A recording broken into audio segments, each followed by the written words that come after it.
In Floss, you are shrimp at the bottom of the lake, and it is your task to clean the teeth of the monster that lives with you.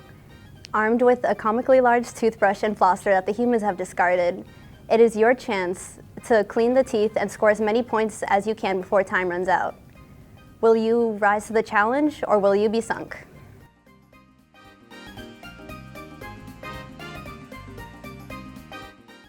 So for the toothbrush, we use a photoresistor, and we're basically using light sensing. So how we have it is that within each tooth on the top, we have photoresistors, and we kind of embedded it in the tooth a bit, so then no outside or background light would be detected.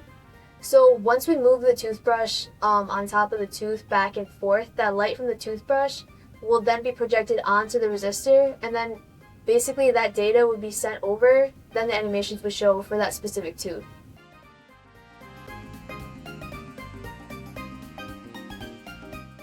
For the floss, we use capacitive sensing for that, and how it works is that it goes in between each tooth, and if we go in between teeth numbers 1 and 2, for example, when the floss goes towards the bottom, that's when it gets sensed, and then that's when the animations will play on screen because we know where exactly the user is.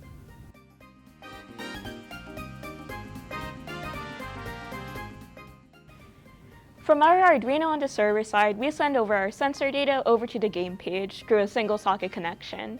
On the game page, we use a combination of JavaScript, HTML, and CSS to bring everything to life and to also visualize everything and make the game interactive. We also collaborate with all of our designers to integrate all of our creative assets and all of our animations to bring our game to life on the screen.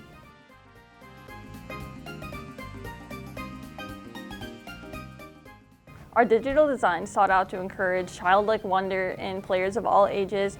We wanted to create playful, imaginary bacteria characters that would interact with the teeth.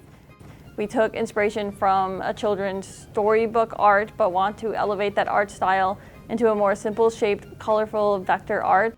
And the assets we created are entertaining and engaging for all age groups.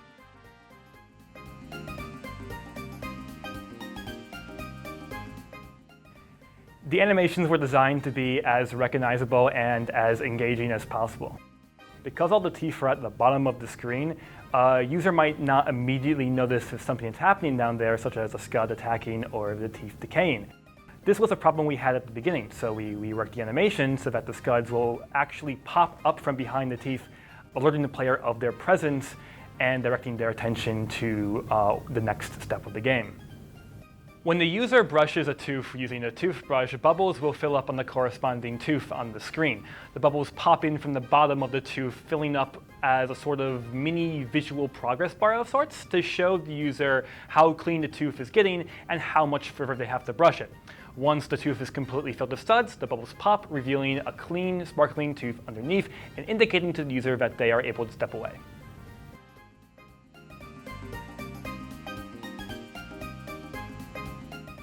Floss is more than a game. It is a full-body, high-energy adventure. Users will feel the thrill of racing against time, the satisfaction of sparkling teeth, and the challenge of battling the growing mess as the scuds attack. Our controllers and gameplay portray a sense of curiosity and add more fantastical elements by playing with scale of objects. This fast-paced, hands-on experience engages your instincts, reflexes, and problem-solving skills. It turns the simple act of cleaning teeth into a heart-racing, immersive experience perfect for users of all ages.